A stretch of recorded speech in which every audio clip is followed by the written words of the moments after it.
ఈరోజు తోటకూర పచ్చడి ఎలా చేయాలో చూసేద్దాం రండి.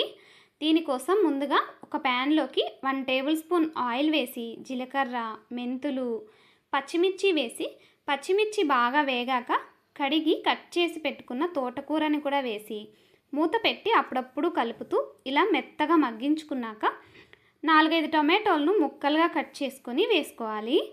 ఇందులోకి వెల్లుల్లి కూడా యాడ్ చేసుకుని టొమాటోలు మెత్తబడ్డాక చింతపండు కూడా వేసి స్టవ్ ఆఫ్ చేసి చల్లారనివ్వాలి. తర్వాత మిక్సీ జార్లోకి వేసుకుని సాల్ట్ వేసి అస్సలు వాటర్ అనేది యాడ్ చేయకుండా మిక్సీ పట్టుకొని ఒక బౌల్లోకి తీసి పక్కన పెట్టుకోవాలి.